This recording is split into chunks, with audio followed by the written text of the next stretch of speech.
자, 여가활동과 건강에서 우리 첫 번째 여가활동으로 걷기 운동에 대해서 한번 알아볼 거예요. 여러분들 교과서 12쪽부터 13쪽에 해당하는 내용입니다. 교과서를 참고해 주세요. 자, 건강을 위한 걷기 운동. 자, 걷기 운동은 누구나 언제나 어디서나 쉽게 할 수 있는 운동 중에 하나입니다. 또한 혼자서 안전하게 운동할 수도 있고요. 또 많은 준비가 다른 운동에 비해서 필요가 없어요. 뭐 도구를 사용한다든가 또는 장비가 필요하다던가 하지 않고 많은 준비가 필요 없어요. 하지만 이런 걷기 운동을 하기 위해서 지켜야 될 것들이 있는데요. 첫 번째로 걷기 운동 전에는 충분한 준비 운동과 스트레칭으로 준비 운동을 마찬가지 해줘야 됩니다. 여러분들 항상 모든 운동을 하기 전에 또는 모든 신체 활동을 하기 전에 준비 운동과 스트레칭이 꼭 필수인 거 잘 알고 있죠? 자, 두 번째로는 활동이 편한 복장과 운동화를 착용해 주시는 게 좋아요. 걷기 운동 같은 경우는 나도 모르게 오랫동안 운동을 하는 경우가 생길 수도 있어요. 아무래도 점점점 처음부터 이렇게 힘든 운동이 아니다 보니까 시간이 지나면 지날수록 몸에 힘든 게 가중이 되지만 점점 더 심해지지만 내가 복장과 운동화를 착용하지 않으면 몸에 무리가 될 수 있고 오히려 걷기 운동을 통해서 몸에 나쁜 영향을 미칠 수도 있어요.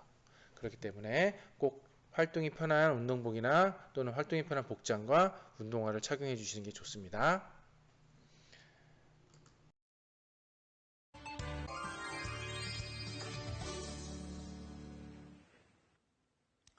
똑기자 꿀정보 시간입니다. 요즘 걷기에 날씨가 정말 좋아서 많이들 걷고 계신데요. 오늘은 좀 도발적인 질문을 하려고 합니다. 열심히 걷고 있는 당신, 그렇다면 제대로 걷고 계신가요? 우선 보폭은 자신의 키에서 1m 정도를 뺀 길이가 적당한데 대부분 보폭이 좁습니다.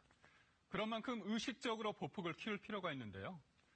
또 걸을 때 발 뒤꿈치부터 발바닥 그리고 발가락 이렇게 순서대로 딛는 게 속도를 유지하는 데 도움이 됩니다. 그럼 지금부터 제대로 건강하게 걷는 현장으로 함께 떠나봅니다.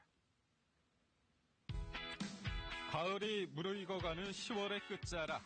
늦가을을 즐기며 걷는 분들이 참 많은데요. 걷기는 누구나 어디서든 쉽게 할 수 있으면서 비만이나 고혈압, 당뇨 등에 도움이 된다고 알려졌는데요. 최근 몇 년 동안 건강 스포츠로 주목받고 있습니다. 그러나 아무리 많이 걷는다고 해도 제대로 걷지 않으면 오히려 척추나 무릎, 발목에 무리를 줄 수 있습니다.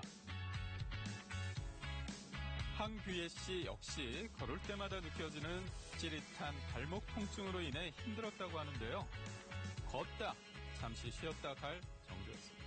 출산을 하고 난 후에 살도 붓고 하니까 걸음걸이가 팔자로 바뀌더라고요. 힘들고 허리도 아프고 발목도 아프더라고요. 황규혜 씨의 걷는 자세를 좀 더 자세히 살펴봤습니다. 등은 살짝 굽어져 있고 고개는 밑으로 떨어져 시선이 바닥 쪽을 향하고 있는데요. 그렇다면 평소 걸음걸이는 어떨까요? 걸을 때 발이 바깥쪽으로 향하는 이른바 팔자 걸음입니다. 흔히 중년 남성들이 많이 걷는 잘못된 걸음걸이 중 하나인데요. 팔자 걸음을 오랜 시간 지속할 경우 건강에 무리가 올 수 있다고 합니다.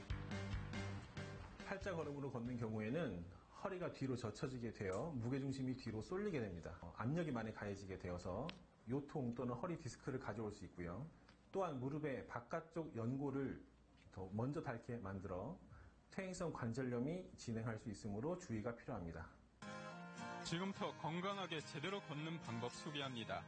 먼저 평지를 걸을 땐 양발을 11자로 한 뒤 발과 발 사이의 간격인 고관은 자신의 주먹 한 개가 들어갈 정도로 벌립니다. 또한 어깨를 펴고 턱은 당기며 등과 허리를 바로 세운 상태에서 시선은 15m 앞을 보며 똑바로 걸어야 하는데요. 이때 보폭은 자신의 키에서 1m 정도를 뺀 길이가 적당하고요. 속도는 살짝 빠른 정도로 시속 5km 정도를 유지하는 것이 좋습니다. 그리고 발 뒤꿈치부터 발바닥 그리고 발가락 이렇게 순서대로 딛고 걷는데요.